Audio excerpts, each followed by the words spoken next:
Halo pemirsa, Assalamualaikum warahmatullahi wabarakatuh. Waalaikumsalam warahmatullahi wabarakatuh. Salam sehat dan tentunya salam hangat untuk seluruh pemirsa. Kali ini senang sekali saya Nathan Yopi kembali hadir untuk menyapa dalam podcast pembangunan. Dan kali ini kami menyapa dari Gedung PKK Daerah Istimewa Yogyakarta yang ada di Kompleks Kepatihan Yogyakarta. Dan kali ini di podcast pembangunan akan membahas satu topik yang tentunya dekat dengan kehidupan kita, dekat dengan daerah istimewa Yogyakarta, dan menjadi permasalahan kita bersama untuk kemudian akan kita cari apa solusinya. Dan kali ini topiknya adalah bersama wujudkan sanitasi berkelanjutan. Sinergi roadmap sanitasi daerah istimewa Yogyakarta dan sinergi sanitasi Kabupaten Bantul. Dan telah hadir bersama dengan saya ketiga narasumber yang akan berbagi terkait keadaan sanitasi yang ada untuk kemudian program-program yang sudah dilakukan untuk penataan sanitasi ini.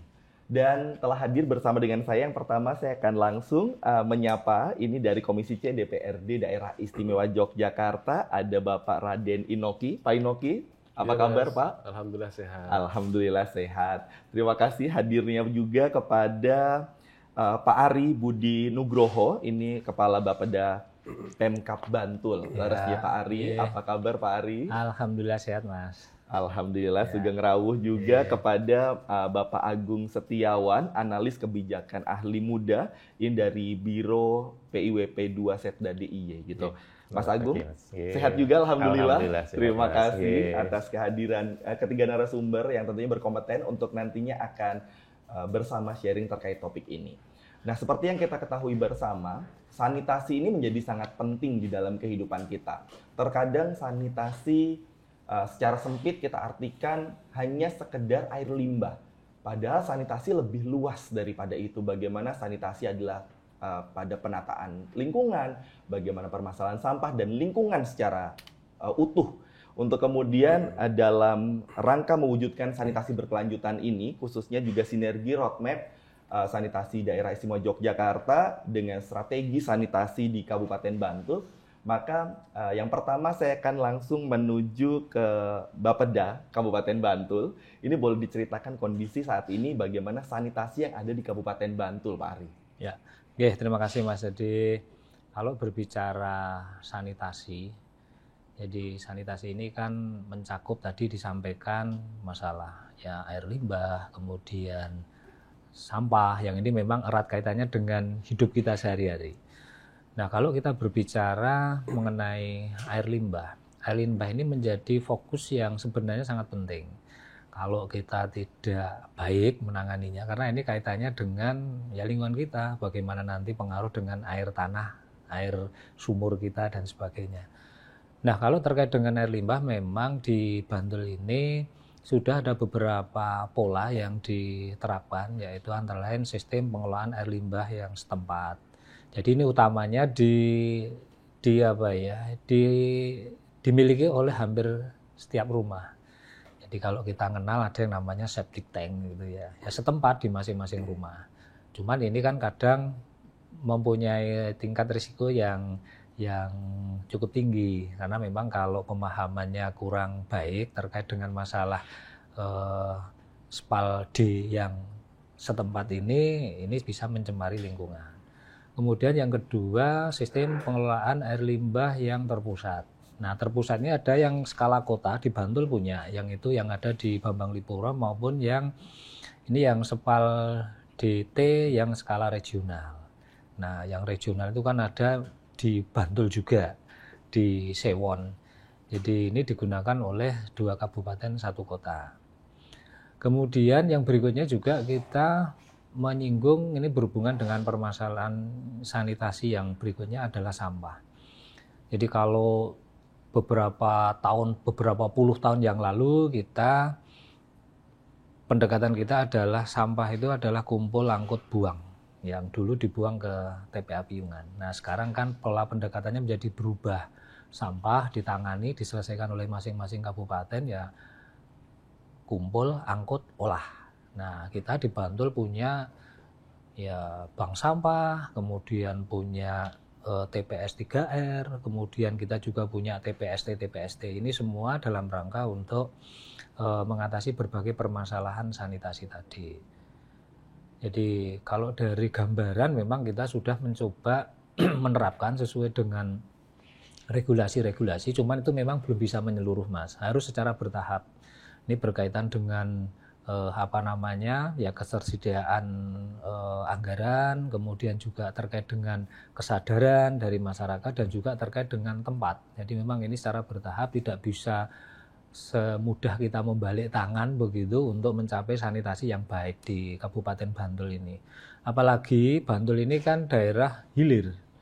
Ya, daerah hilir yang kalau sanitasi ini tadi misalnya kayak IPAL gitu ya. IPAL itu kan meskipun diolah nanti kan dibuangnya kan ke badan air. Ya, badan air itu kan berhilirnya kan di Bantul. Sehingga Bantul ini mempunyai kerentanan yang risiko yang sangat tinggi karena memang ya itu muaranya ke Bantul. Sehingga pencemarannya nanti sehingga kita punya beban lingkungan yang cukup berat karena memang sumber pencemarnya itu kan karena sungai kan lintas batas begitu. Meskipun sudah diolah, ya bisa memenuhi baku mutu, bisa juga melebihi baku mutu. Ya ini kalau melebihi baku mutu ini yang berisiko adalah yang di hilir dalam hal ini ya kalau kami di Bantul.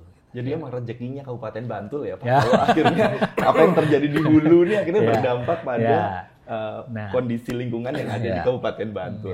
Untuk kemudian kalau bisa dijelaskan kondisi infrastruktur Pak yang ada di Kabupaten Bantul terkait infrastruktur persampahan maupun air limbah regional. Ya tadi kalau infrastruktur air limbah yang setempat tadi kan yang septic tank gitu ya. Itu berarti kan yang individu. Kemudian kita juga sudah punya yang komunal itu juga sudah banyak kita yang komunal melalui program yang ada yang namanya Sanimas ya. Kemudian kita juga tadi yang terpusat tadi kan ada yang skala kota. Jadi kalau skala kota ini kan hanya untuk Bantul sendiri yang ada di Bambang Lipuro dengan kapasitas itu sekitar 6.000 sambungan rumah. Ini dibangun tahun 2020, operasional sekitar tahun 2022 begitu.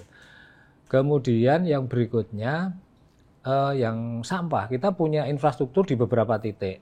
Yang TPS 3R sebenarnya sudah cukup banyak kita, baik yang dibangun sendiri oleh APBD Bantul maupun difasilitasi oleh kementerian dan juga melalui DIY melalui dana keistimewaan. Nah kemudian kita juga sudah punya beberapa TPST yang ada di Sedayu dengan kapasitas terpasangnya sudah sampai 60 ton begitu. Kemudian ada yang di Modalan Bangontakan dengan kapasitas sudah sampai 49 ton.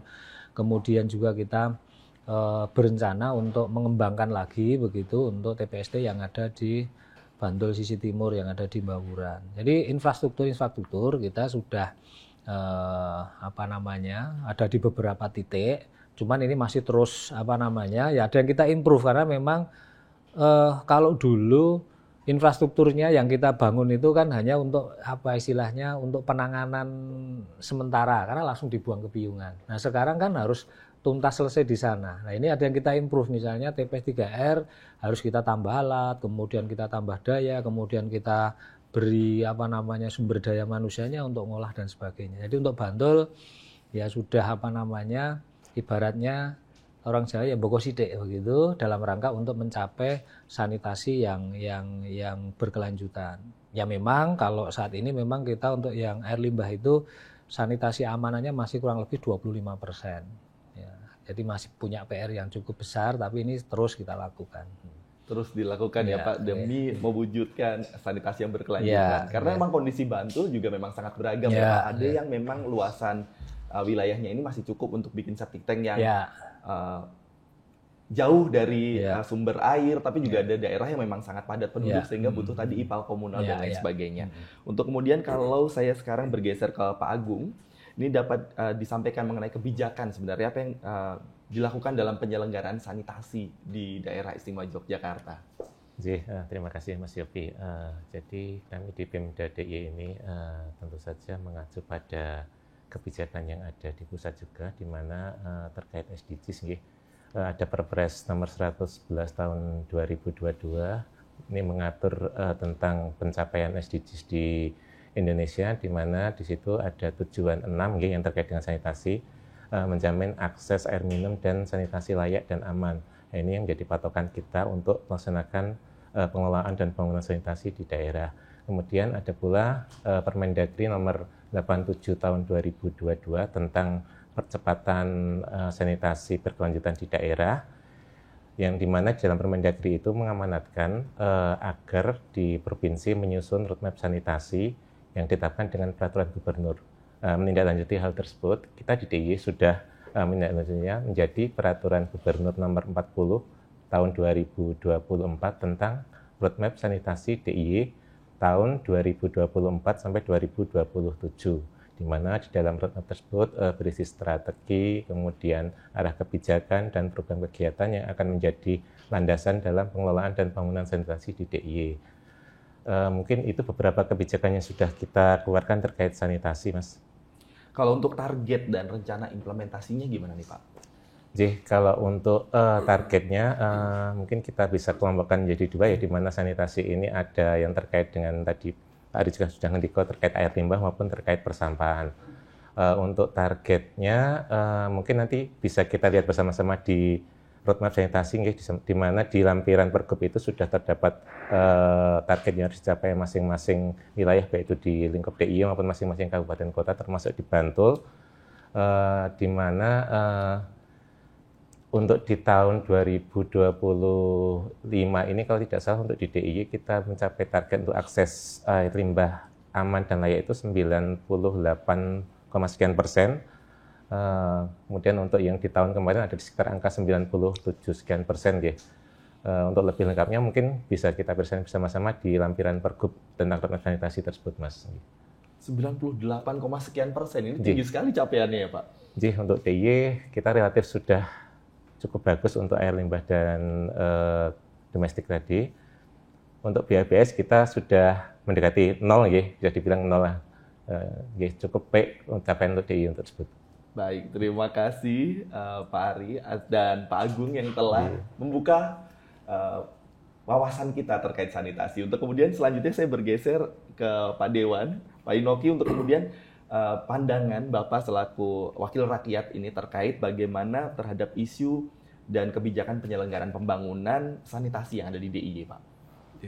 Terima kasih Mas Yopi.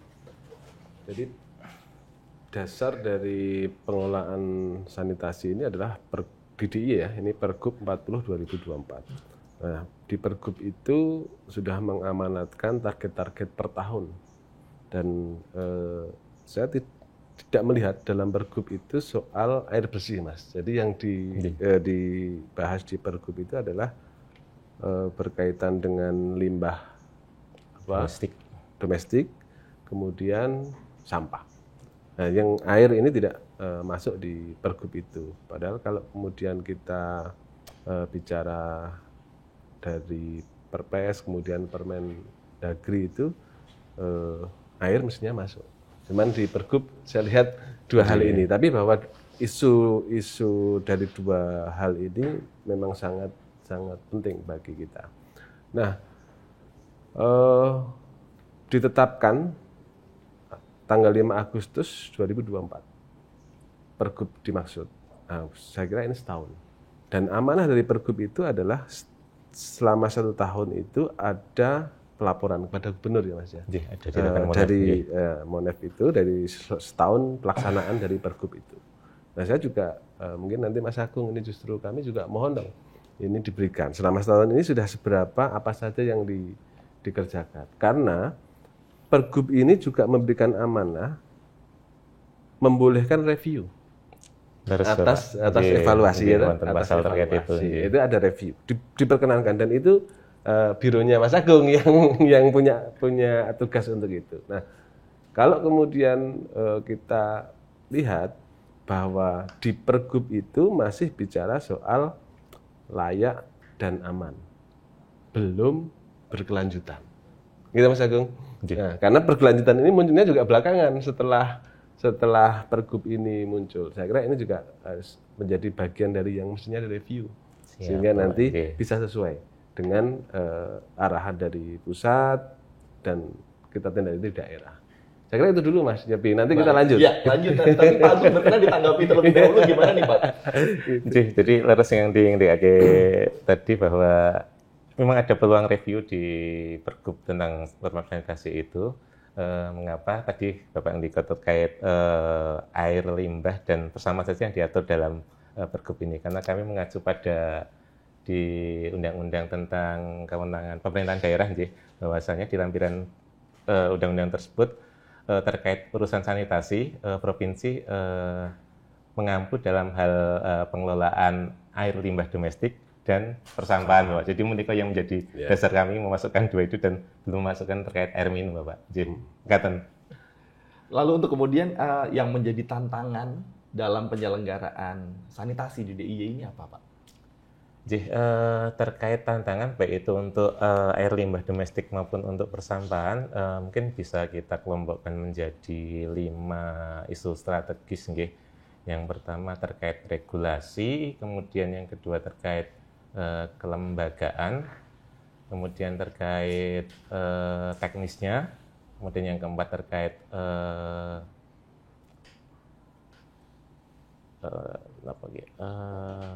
pemberdayaan masyarakat dan pendanaan.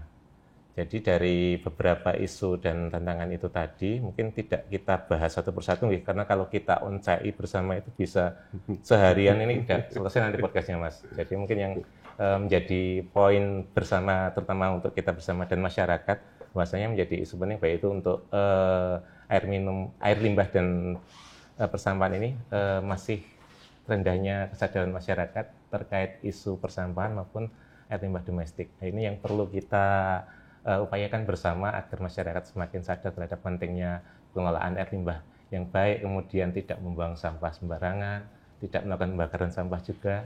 Nah, itu mungkin yang perlu kita tekankan bersama di sini. Begitu, Mas. Baik, 5 isu strategis tadi. Yang menarik saya catat di sini adalah biasanya dana itu awal, tapi ini disebutkan terakhir, Pak. Jadi usaha pendanaan tidak terlalu menjadi permasalahan begitu. Untuk kemudian bagaimana rencana pembangunan sanitasi di Kabupaten Bantul nanti masih akan kita lanjutkan kembali. Kita akan jeda sejenak. Jangan kemana-mana, masih dalam podcast Pembangunan.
Of Java was formed tens of millions of years ago, leaving traces of enchanting landscapes. Along with the ancient Mataram civilization until the founding of Yogyakarta, a tradition and culture were created. The beauty of nature, the uniqueness of tradition, and the nobility of culture has been preserved until now, leaving various geological sites, biological sites, and cultural sites.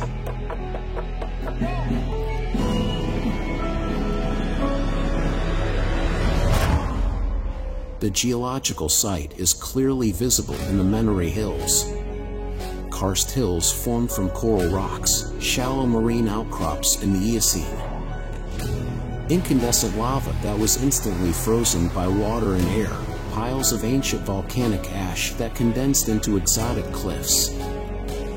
The legacy of the formation of the Earth left a variety of uniqueness. One that is active until now is Mount Merapi. Merapi, giving life to the people of Yogyakarta, creates fertility and prosperity.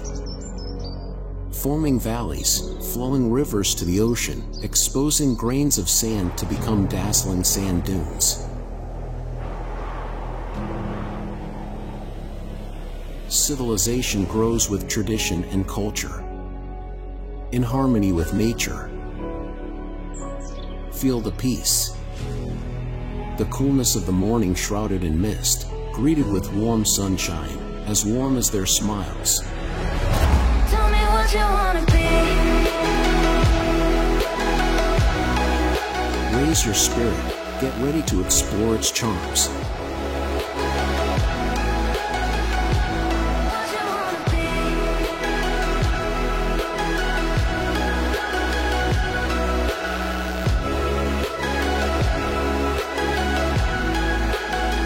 Tell me what you wanna see. Step your feet treading every inch of beauty. Mingle with local wisdom, feel the sensation.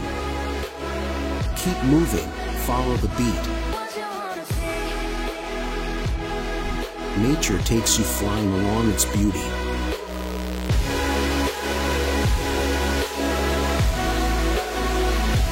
What you wanna see. Spread your hands, let them be in harmony with nature. Tell me what you wanna be. What you wanna be.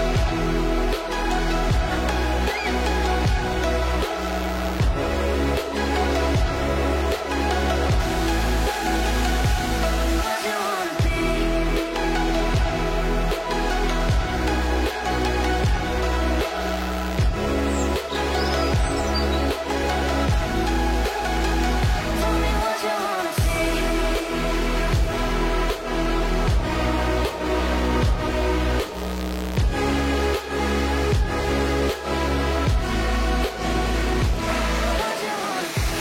This is life.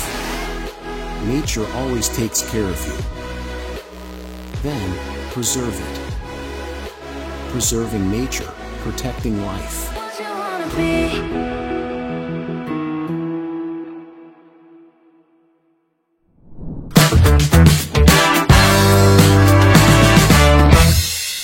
Kembali lagi dalam podcast pembangunan, kita lanjutkan kembali obrolan kita terkait sanitasi. Untuk kemudian tadi yang sempat terjeda, saya sempat akan bertanya rencana dan kerangka pembangunan sanitasi di Kabupaten Bantul ini, Pak. Langsung ke Pak Ari, jadi kali ini bagaimana strategi sanitasi kabupaten kota yang ada di Kabupaten Bantul nih, Pak? Ya. Oke, terima kasih Mas Jadi. Kalau kita merujuk yang pertama kan, kalau pemerintah, mungkin kalau dari pusat, ada kebijakan-kebijakan pusat, ada RPJMN, kemudian ada mungkin yang SDGs. Nah ini kan penjabaran di kabupaten kita punya yang namanya Rencana Pembangunan Jangka Menengah Daerah, RPJMD. Nah di dalam RPJMD itu di sana kan memuat visi misi. Nah, yang kita gunakan ini adalah RPJMD yang 2021-2026, yaitu Perda 6 tahun 2021. Nah, kalau berkaitan dengan sanitasi, ini kalau di dalam Perda 6 2021 tentang RPJMD Kabupaten Bantul 2126 ini kan di misi yang keempat. Di sana eksplisit disebutkan kelestarian lingkungan begitu. Nah, ini mencakup. Nah, kemudian karena sanitasi ini berarti kan sifatnya kan sektoral begitu. Kalau RPJMD tadi kan menyeluruh gitu ya pembangunan. Ya kalau sektoralnya kita punya yang namanya strategi sanitasi kabupaten. Nah ini kita sudah ditetapkan menjadi peraturan kepala daerah yaitu Pergub nomor 25 tahun 12 tahun 2025. Yaitu tentang strategi sanitasi Kabupaten Bantul tahun 2026 sampai 2030 begitu. Nah, ini memang ini masa transisi ya, karena kita sekarang juga sudah menyusun RPJMD yang baru untuk periode yang 25-2029. Nah, strateginya jadi karena sanitasi singkatannya strategi sanitasi, berarti strategi kan langkah-langkah kan begitu ya. Jadi apa yang harus dilakukan oleh Bantul di sana sudah kita tuangkan bagaimana agar tadi misalnya capaian-capaiannya sudah ditentukan target nih, misalnya tahun 2026 berapa untuk sanitasi yang untuk air limbahnya. Kemudian terkait dengan sampahnya, targetnya 5 tahun ke depan seperti apa. Lah untuk mencapai itu kan harus melakukan apa. Misalnya kalau kebijakan-kebijakan nanti yang disusun apa lagi, apakah mungkin nanti ada SK ataukah mungkin ada yang lainnya. Kemudian juga kalau itu untuk mencapai cakupannya yang harus sekian persen harus membangun apa. Kalau misalnya itu limbah ya mungkin nambah SR-nya berapa kan begitu. Kalau yang sampah mungkin harus berapa yang dioptimalkan, berapa yang harus membangun lagi. Nah ini sudah dituangkan di dalam SSK tersebut, di dalam Perbub 12 tahun 2025. Jadi kan ini kan semacam kayak apa ya, roadmap-nya tapi khusus terkait dengan sanitasi tadi. Dan Bantul sudah punya regulasinya itu.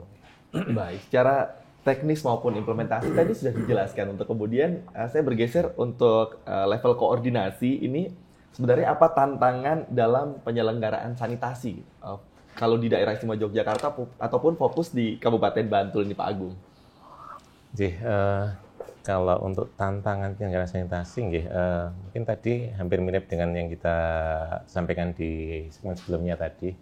Ada 5 poin tadi, terutama tadi yang poin belakang tadi itu pendanaan ya terutama, karena kita seperti kita tahu bersama bahwa keterbatasan fiskal, jadi mungkin agak menghambat dalam terutama penambahan sarpras dan dalam pengelolaan sanitasi, baik itu air minum, air limbah maupun persampahan.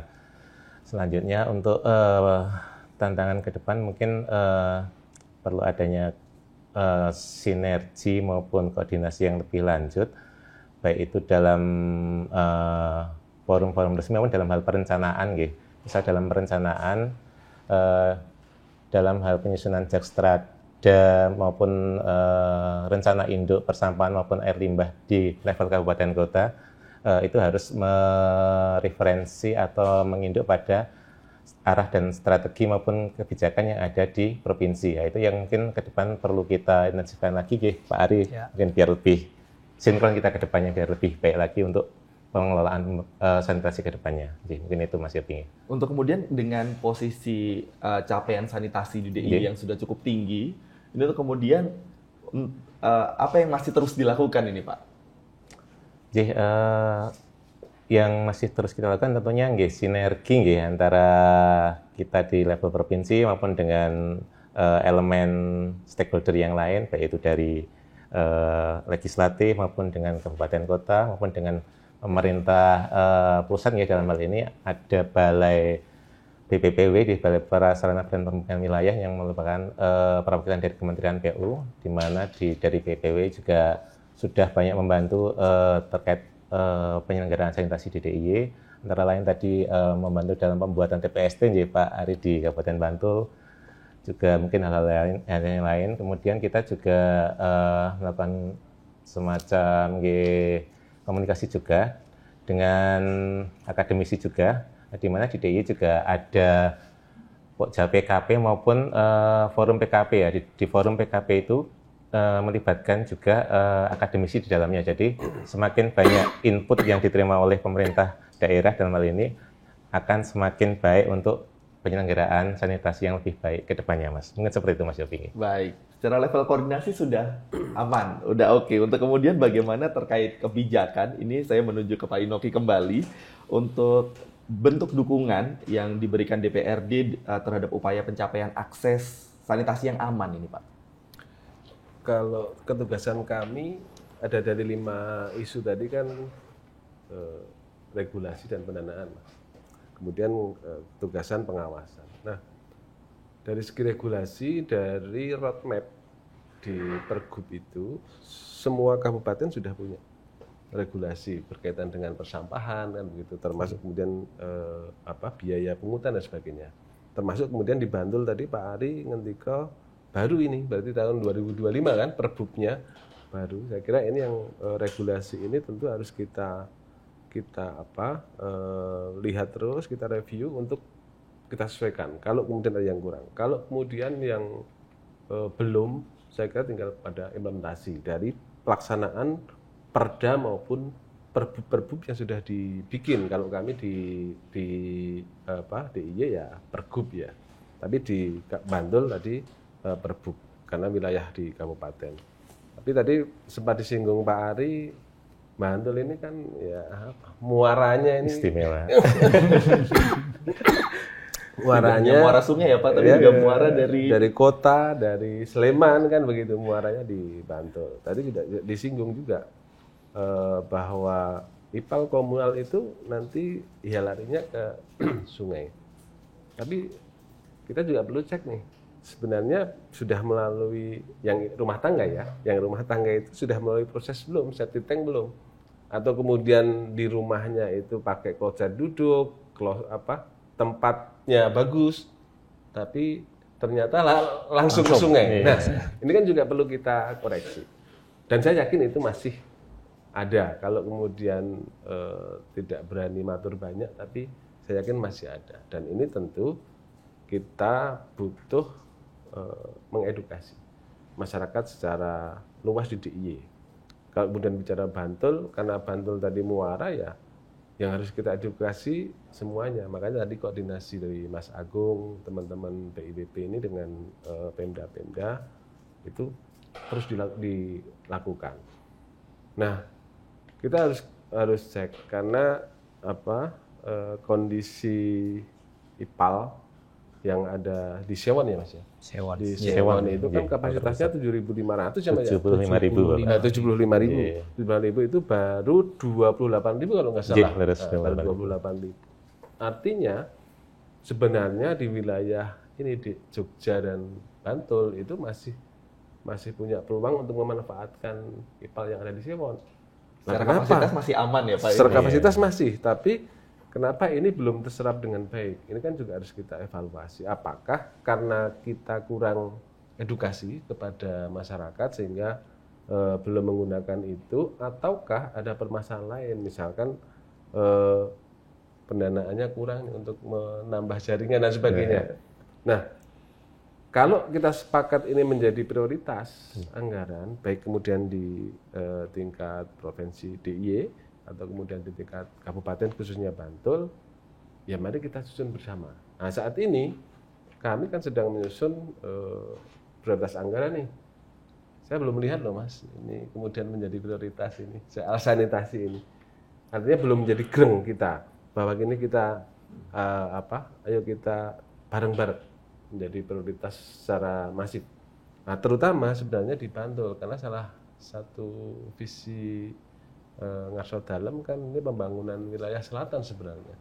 Nah, termasuk mestinya adalah IPAL ini. Jadi sanitasi ini menjadi bagian dari prioritas yang harus kita laksanakan. Kalau kami tentu karena visi Ngarso Dalem itu pembangunan di wilayah selatan ya, tentu kami akan konsen ke sana. Kalau kemudian pendanaan bisa melalui bantuan keuangan khusus atau kemudian yang lain yang itu bisa mendukung kegiatan pengelolaan sanitasi di Bantul, tentu karena ini sesuai dengan visi misi ya kita akan dorong bersama Mas gitu. Baik, kalau untuk kemudian dalam rangka pengawasan ini Pak, masukan dari DPRD terkait program kegiatan yang sudah dilakukan selama ini Pak. Jadi kalau kami wilayah pengawasannya di OPD di tingkat DIY ya, tidak masuk di Kabupaten Bantul karena tentu beda. Nah, di DIY pengawasan kami adalah pengawasan terhadap regulasi, kemudian pengawasan terhadap pelaksanaan kegiatan. Kalau kami melihat ini masih sangat kurang untuk kita bersosialisasi. Jadi Mas Agung sudah menyinggung sebenarnya beliau sudah punya program. Pasti akan terbentur dengan efisiensi, terbentur dengan penggunaan anggaran di kegiatan yang lain. Tinggal kemudian kita sama-sama nih, ini prioritas sanitasi karena kondisi kesehatan masyarakat ini yang kemudian harus kita utamakan karena ini menjadi pelayanan dasar. Nah, ini pelayanan dasar. Ini maka kita tidak boleh ragu-ragu Mas Agung. Kalau Mas Agung punya program ya mari kita diskusikan dan genjot bareng gitu kan dari panjenengan dan kami supaya itu menjadi kegiatan yang masif dilakukan. Saya tidak melihat misalkan gini, di Pergub itu ada saya lupa pasal berapa kan, sebenarnya pasalnya hanya 7 sih Mas, tapi lampirannya banyak. Nah, di lampiran itu termasuk RTLH. Nah, saya menyayangkan juga RTLH di tahun 2026 yang sedang kita bahas itu hanya 87 Mas, dari kebutuhan 55.000. Nah, RTLH ini termasuk di dalamnya adalah soal sanitasi bagi rumah yang kemudian tidak layak huni. Nah, kita belum ada nih program misalkan kita membuat sanitasi toilet, septic tank di rumah-rumah yang kurang layak. Ini kita kurang masif, misalkan itu. Kemudian kalau yang sudah berjalan mungkin ada IPAL komunal ya Mas ya. IPAL komunal itu di beberapa tempat. Nah, IPAL komunal itu juga harus kita perhatikan terus, bukan kemudian dibangun kemudian dilepaskan, meskipun kemudian di situ sudah ada kelembagaan masyarakat setempat yang mengelola, tapi tetap harus kita pantau karena berapa waktu sekali Mas harus disedot itu? 2 tahun atau 3 tahun harus disedot supaya aman itu. Nah itu kita harus cek terus supaya jangan-jangan nih, ini aja sudah 6 tahun tidak penuh-penuh kok, ternyata bocor. Tidak penuhnya bocor kan itu. Iya, rembes ke tanah. Bocornya ini kan juga mempengaruhi air tanah di lingkungan itu, sehingga pembinaan ini harus kita lakukan Mas. Nah itu tugas kami untuk mengawasi, tentu bersama-sama. Kalau kami itu mengawasi bukan kemudian menjustifikasi bahwa ini salah, ini tidak benar dan seterusnya, enggak. Tapi kita dalam rangka, ya ini mari kita laksanakan sesuai dengan yang sudah direncanakan, gitu kan, supaya kemudian implikasi bagi masyarakat itu hasilnya adalah keamanan, kesehatan bagi masyarakat. Gitu. Baik, karena memang kalau kita bicara sanitasi itu bagaimana juga akhirnya bermuara pada peningkatan kualitas manusia. Sebagai prioritas, saya kembali ke Pak Ari kali ini dari Kabupaten Bantul. Ini kegiatan yang sudah dilaksanakan gitu Pak. Dalam mendukung targetnya ini spesifik apa saja yang sudah dilakukan Pak? Oke, yang jelas kan mulai dari regulasi. Jadi intinya kan kita mau bergerak, mau menganggarkan, mau macam-macam itu kan mesti ada jawane ana cantolane sih kayak gitu. Jadi jelas kita sudah punya RPJMD-nya sudah, kemudian SSK-nya sudah, kemudian kalau lebih teknis lagi itu kalau di persampahan kita nanti juga merevisi, ini yang akan kita revisi RIP-nya, rencana induk persampahan, karena dulu kan berbasis TPA, sekarang tidak. Kemudian kita juga ada yang namanya Jakstrada, macam-macam begitu. Kemudian kalau terkait dengan yang dilakukan, jelas bahwasanya memang sanitasi ini tidak bisa hanya dibebankan masalah infrastruktur, karena ini terkait dengan pola hidup, ya kesadaran. Jadi misalnya begini, sebaik apapun infrastrukturnya, misalnya kayak ini kita sudah bangun TPST, tapi kalau masyarakat tidak mau mengurangi dari rumah, ya sampah nggak akan berkurang kan begitu. Ya, jadi ini memang kita bebarengan. Jadi edukasi menjadi sangat penting. Perubahan perilaku ini menjadi sangat penting. Bagaimana tadi menyadarkan masyarakat untuk misalnya kalau masing-masing rumah ya, kalau itu memang belum ada jaringan terdekat, ya bagaimana membuat septic tank yang ramah lingkungan begitu. Kemudian kalau mulai yang namanya sampah, ya bagaimana masyarakat harus memilah, mengurangi sampah dari sumbernya, baru dibuang ke TPST dan sebagainya. Nah memang tantangan-tantangan kita sebenarnya itu yang paling besar itu kalau ini perubahan perilaku. Kalau fisik itu yang penting ono nggone, ono ragate saiki dadi. Tapi kalau yang namanya nih perilaku ini susah. Misalnya kita mengedukasi untuk tidak membuang sampah sembarangan saja itu lenge-lenge itu ngeleran jamak begitu. Nah, ini jadi ini yang terus kita lakukan, regulasinya sudah kita siapkan. Kita kemarin juga merubah perda yang persampahan. Jadi kalau dulu basis TPA berarti kan perdanya sudah kita rubah ini, kemudian tadi rencana induk persampahannya begitu, karena memang yang ini agak kita harus cek-ceket kan yang sampah tadi. Kalau yang septic tank tadi kan nggak begitu kelihatan karena di dalam. Kalau sampah itu kan di luar nih. Itu kan di dalam tanah misalnya bocor pun begitu kan lain deteksi sampah kan geletak neng dalan-dalan itu lah. Ini kan kita yang memang agak berpacu di masalah sampah. Jadi kita regulasi perubahan perilaku, kemudian juga penambahan infrastruktur ini kita lakukan bareng-bareng. Ya.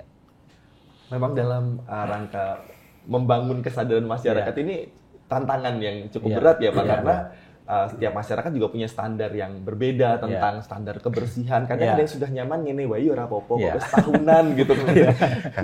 Tanpa melihat bahwa sekarang kondisi lingkungan juga berbeda. Nggak berubah. Bisa lagi bakar sampah karena halaman belakang rumah sekarang sudah ada tetangga-tetangga yang bermasalahan lagi gitu. Dulu kalau septic tank di belakang rumah tuh selesai gitu. Sekarang belakang rumah dibangun rumah orang lain menjadi sumber air bersih bagi tetangga, maka itu menjadi sesuatu yang perlu kita bangun kesadarannya gitu. Untuk kemudian kalau kita akan bahas lagi terkait tantangan sudah nih gitu. Solusinya apa? Nah, kita akan bahas nanti di segmen berikutnya. Kami akan segera kembali sesaat lagi.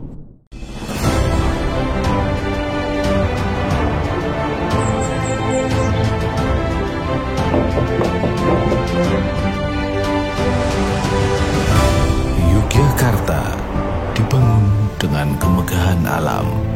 Perjanjian Giyanti menjadi tonggak bagi Pangeran Mangkubumi mendirikan peradaban di antara lorong Merapi, Laut Selatan Jawa.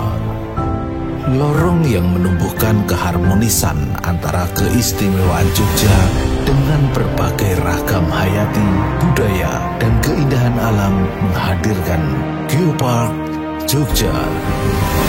Ragam situs geologi terbentang indah, tempat bernaung berbagai ragam hayati. Tradisi budaya yang terus lestari mengakar di setiap kehidupan masyarakat Yogyakarta.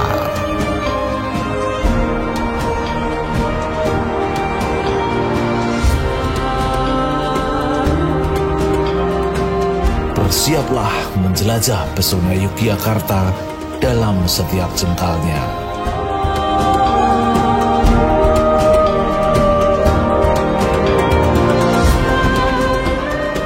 Mengarungi pesona keindahan alam dan keunikan budayanya memberikan pengalaman yang istimewa. Alam memberi kita kehidupan, menjaga alam, menjaga kehidupan.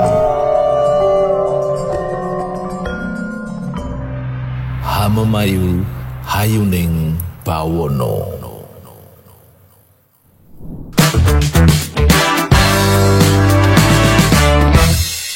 Kembali lagi dalam podcast pembangunan dan kita akan lanjutkan obrolan kita terkait sanitasi. Dan ini saya tergelitik tadi Pak tentang bagaimana pengolahan sampah mandiri warga gitu ketika memang masih ada perilaku membakar sampah. Ini bagaimana Pak yang terjadi di masyarakat? Apakah masih boleh sebenarnya bakar sampah di halaman belakang rumah gitu Pak? Ya. Oke, jadi memang kalau regulasinya itu jelas. Jadi membakar sampah ini kan tidak boleh dengan catatan begitu. Kalau hanya sekedar dibakar begitu. Tapi kalau dengan itu penerapan teknologi tertentu yang itu memenuhi baku mutu lingkungan itu diperbolehkan.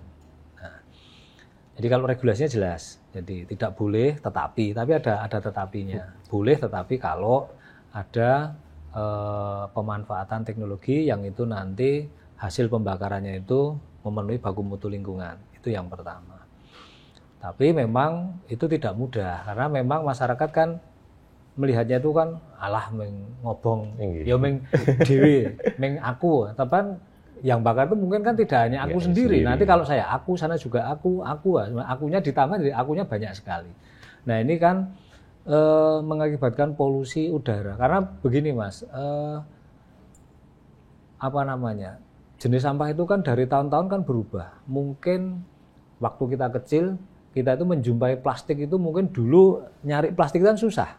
Betul. Sekarang malah susah nyari organiknya kan begitu. Yang misalnya bungkus tempe dulu, sekarang tempe pakai plastik semua. Nah, ini yang berbahaya itu kan karena memang banyak material-material yang itu nanti kalau dibakar menyebabkan pencemaran udaranya di sana. Yang ini yang menjadi tantangan kita, yang itu harus kita secara terus-menerus begitu. Karena memang orangnya banyak, kemudian kita melakukan edukasi itu mungkin kita mengedukasi 10 orang, belum tentu 10 orang itu nanti langsung melakukan, harus diulang lagi. Atau mungkin cakupan kita yang belum banyak. Nah ini memang edukasi ini tidak bisa berhenti, oh sudah pernah. Nah sudah pernah itu kepada siapa? Kapan? Nah ini kan ini harus terus-menerus. Jadi ini ya tantangan kita, tapi bukan berarti tantangan itu tidak bisa diselesaikan. Itu bisa kita selesaikan, yang penting tadi sinergi. Ya kalau kita dengan banyak kan sekarang melalui medianya itu bisa melalui media sekolah bisa, bahkan melalui media keagamaan pun kan bisa, melalui pengajian, melalui khotbah itu bisa juga, karena itu media-media yang kita lakukan. Melalui media elektronik sekarang sudah sangat gampang ya, melalui media sosialnya, baik itu mulai pemerintah daerah sendiri maupun juga kita kadang-kadang kan ada orang yang punya dia itu punya fashion, memang seneng gitu di sampah, sehingga dia membuat konten-konten, nah edukasi misalnya buat biopori seperti apa, bagaimana mengolah sampah seperti apa. Ini memang kita melibatkan semua pihak, termasuk dengan teman-teman provinsi kan begitu, apa yang bisa kita sinergikan, apa yang bisa kita kerja barengkan begitu. Nah termasuk hari ini kan sebenarnya juga bagian edukasi ini nanti. Paling tidak ini mesti nanti ada yang semula nggak tahu, oh ternyata bakar sampah itu nggak boleh karena seperti ini. Nah, betul, Pak. Karena memang masyarakat itu butuh selalu diingatkan. Iya, diingatkan, iya. Saya mencatat tadi untuk membakar sampah organik saja berbahaya, apalagi yang plastik anorganik dan sampah residu dibakar di lingkungan. Itu kan menjadi tantangan untuk kita kembali menyadarkan masyarakat. Untuk kemudian kali ini di satu momen yang istimewa ini, Pak, kalau berkenan menyapa langsung ini kepada masyarakat yang menyaksikan tayangan ini, untuk kemudian pesan-pesannya apa dari Pak Ari yang nanti juga bisa disampaikan ke keluarga, di-share juga ke lingkungan warga masyarakat agar semua bisa semakin menyadari sanitasi berkelanjutan. Jadi intinya begini, kita ini hidup kan di lingkungan, ya. Jadi kalau kita pengen sehat, itu kita juga harus menjaga lingkungan sekitar kita. Ya, kalau kita bicara diskusi hari ini sanitasi, ya mari kita sama-sama bareng-bareng bagaimana membuat lingkungan kita itu lingkungan yang bersih, lingkungan yang sehat. Karena itu nanti lingkungan yang kita tempati ini adalah yang akan kita wariskan. Ya kalau kita pengen lingkungannya baik, ya harus dikelola hari ini, yang itu nanti akan kita wariskan kepada anak cucu kita, yang mereka akan meneruskan kita. Jadi prinsipnya harus kita mulai dari diri kita sendiri, di lingkungan kita sendiri. Sesuatu yang akan kita wariskan nanti, sehingga kita akan menyiapkan warisan terbaik gitu untuk masa depan. Terima kasih Pak Ari. Saya bergeser kemudian dengan Pak Agung. Ini kalau peluang kolaborasi Pak Agung dalam rangka mewujudkan sanitasi berkelanjutan. Terkait peluang kolaborasi, mungkin tadi sudah disinggung sinergi dengan berbagai pihak. Selama ini Pemda DIY juga sudah melakukan kolaborasi dan sinergi, baik itu dengan pemerintah pusat, dalam hal ini Balai PPW yang ada di perwakilan Kementerian PU, kemudian dengan pemerintah kabupaten kota, juga dengan legislatif juga, kemudian dengan akademisi juga kita libatkan. Kemudian untuk kolaborasi ini bisa juga kita melalui media edukasi semacam ini, jadi bisa pesan kita bisa sampai ke masyarakat terkait pentingnya sanitasi, menjaga lingkungan, untuk tidak membuang sampah sembarangan tadi, kemudian tidak membakar sampah tadi. Selain itu juga ada melalui lembaga maupun keagamaan. Dulu kita juga sudah melibatkan Basnas, jadi di tahun 2020 kita pernah ada SE Gubernur tentang pelibatan Basnas dalam kelompok kerja air minum dan sanitasi lingkungan AMPL di kabupaten kota.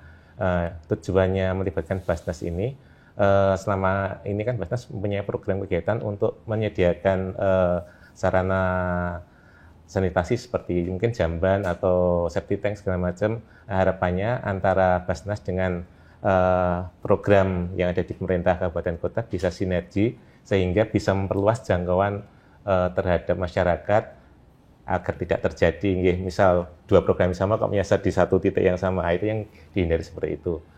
Nah, mungkin itu yang bisa dilakukan dari Pemda DIY. Kemudian ada juga terkait sanitasi total berbasis masyarakat, Mas, STBM. Nah, itu merupakan salah satu upaya pemberdayaan masyarakat agar masyarakat itu lebih care, lebih peduli terhadap perilaku hidup higienis dan saniter, di mana dalam STPM itu ada 5 pilar perubahan perilaku kesehatan, antara lain stop BABS, kemudian cuci tangan pakai sabun, kemudian pengolahan air minum dan makanan rumah tangga, selanjutnya pengolahan sampah rumah tangga dan pengolahan limbah cair rumah tangga.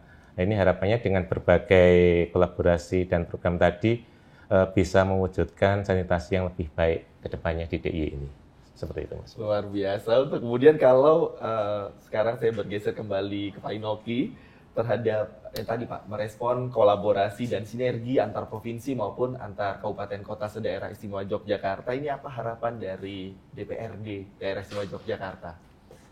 Kalau dari sisi regulasi saya kira tadi hampir semua kabupaten sudah punya, dan mungkin juga perlu direview termasuk kemudian pergub kita ya Mas ya, biar sesuai sanitasi berkelanjutan, gitu kan.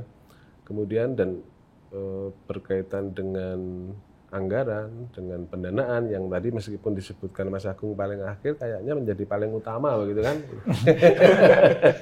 Nah, ini saya juga mengajak nih teman-teman anggota dewan itu kan, baik di kabupaten khususnya Bantul gitu, karena yang kita diskusi tentang Bantul nih, mari kita konsen ke sana soal anggaran untuk sanitasi melalui program-program yang bersentuhan langsung terhadap penyelesaian kegiatan sanitasi. Misalkan gini, jadi usul aja, real saja, konkret gitu. Misalkan tadi ada program untuk jamban, kalau dulu ya bahasanya jamban gitu kan, atau pembuatan MCK. Atau kemudian septic tank di masyarakat kan gitu. Itu saya kira bisa menjadi program yang kemudian selain kita memberikan tentu edukasi, kita sama-sama merubah pola hidup masyarakat, tapi juga ada real yang kemudian dilaksanakan, dan itu pemerintah mesti hadir karena ini layanan dasar yang harus kita berikan kepada masyarakat. Maka itu bisa menjadi program yang kita sinergikan dengan pihak swasta maupun lembaga sosial. Kalau tadi Mas Agung menyebutkan dengan Basnas gitu kan, kita juga banyak nih perusahaan-perusahaan yang punya CSR. Nah, mari kita kerjasama, termasuk Pak Ari nih di Bapeda kan, di Bantul juga banyak. Bisa kita ajak kolaborasi untuk meminimalkan bahaya dari kesembronoan kita dalam berperilaku, sehingga menyebabkan lingkungan yang kurang sehat, lingkungan yang kurang bersih kan begitu. Nah, ini kita tetap bersama. Tentu kami di DPRD DIY bersinergi dengan Mas Agung Biro, nanti program apa nih yang bisa kita kolaborasi, termasuk kemudian itu menyangkut di tingkat kota maupun kabupaten gitu kan. Kalau selama ini ada PKK, baik itu keistimewaan ataupun reguler begitu, ya kita lakukan. Tapi poinnya adalah ini menjadi prioritas yang harus kita gelorakan di masing-masing wilayah. Jangan sampai ini layanan dasar, ini urusan wajib, tapi tidak menjadi prioritas. Itu kan akhirnya tersingkir dari program-program yang lain. Padahal kita tahu bahwa ini sangat penting untuk menjaga kesehatan masyarakat, menjaga kesehatan lingkungan kita. Nah, kalau tadi Pak Inoki ngendiko bahwa pendanaan ini menjadi yang utama nih. Untuk kemudian saya akan tanya nih, komitmen DPRD bagaimana nih terkait penganggaran, Pak? Bagaimana penganggaran terhadap program-program kegiatan terkait percepatan layanan sanitasi? Kami sangat siap, karena kan jelas nih, ada Inpres, kemudian ada Permendagri, ada Pergub, sudah dasarnya, ada RPJMD, dasarnya sudah lengkap. Ketika dasarnya itu sudah lengkap, maka ya kita tinggal gas saja, karena kalau bahasa Pak Ari tadi, cantolannya sudah ada. Tinggal monggo teman-teman OPD siap melaksanakannya seperti apa, kita di Dewan ini akan mendorong dengan optimal. Jadi pada prinsipnya dari kebijakan untuk kemudian dari kelembagaan maupun level koordinasi sudah jalan. Tinggal bagaimana kita kembali menyadarkan masyarakat bahwa ini tuh menjadi tugas dan tanggung jawab kita bersama. Karena pada akhirnya apa yang dilakukan nanti juga kembali kepada masyarakat. Karena saya tadi mengutip sedikit dari Pak Ari, ketika apa yang kita lakukan ke alam, juga alam akan melakukan hal yang sama kepada kita. Ketika kita baik kepada alam dan lingkungan sekitar, maka lingkungan juga akan baik, memberikan dampak positif bagi kehidupan kita. Nah, dalam rangka kembali membangun kesadaran masyarakat, maka di forum ini berkenan Pak Inoki untuk langsung menyapa masyarakat. Pesannya Pak, boleh diarahkan ke kamera yang di sebelah sana Pak. Pesan-pesannya nih ke masyarakat apa nih Pak? Sebenarnya bukan ke masyarakat juga, termasuk ke saya kan gitu kan. Bagian dari masyarakat. Bagian dari masyarakat. Jadi mari kita tata pola hidup kita sehingga pola hidup sehat ini menjadi budaya bagi kita semua, bagi saya pribadi maupun kepada masyarakat secara umum, termasuk kemudian membuang sampah, kemudian sanitasi, itu kita evaluasi, kita tata bersama, termasuk saya berharap bagi masyarakat yang ingin mendapatkan layanan berkaitan dengan sanitasi ini bisa menghubungi Pemda setempat melalui OPD-OPD yang berkepentingan, sehingga nanti mungkin di situ ada penyuluhan, di situ kemudian ada gerakan bersama untuk menjaga lingkungan berkaitan dengan sanitasi. Ini kita lakukan bersama. Tapi yang lebih penting adalah mari kesadaran kita dimulai dari diri kita sendiri untuk merubah pola hidup, merubah gaya hidup sehat. Itu lebih kita tekankan di situ. Begitu, Mas. Terima kasih Pak Inoki. Kembali saya ke Pak Agung. Sama Pak, kesempatan untuk langsung menyapa warga masyarakat, pemirsa, untuk kemudian biasanya akan di-capture Pak, lalu dikirim ke grup gitu kan. Pesan nih gitu, kembali diingatkan karena jangan lelah kita untuk terus mengingatkan masyarakat. Monggo Pak Agung. Mungkin senada dengan yang disampaikan baik Pak Ari maupun Pak Inoki tadi, mari kita bersama-sama untuk selalu berperilaku hidup sehat, membuang sampah pada tempatnya, kemudian tidak membakar sampah, kemudian menerapkan pola hidup sehat seperti menggunakan safety tank yang sesuai standar, memanfaatkan sambungan rumah IPAL terpusat bila di wilayahnya terlewati saluran tersebut. Harapannya ini dapat memperbaiki kondisi kesehatan kita bersama, khususnya sanitasi di daerah istimewa Jakarta. Semoga sanitasi DIY bisa berdaulat bersama, sejahtera bersama.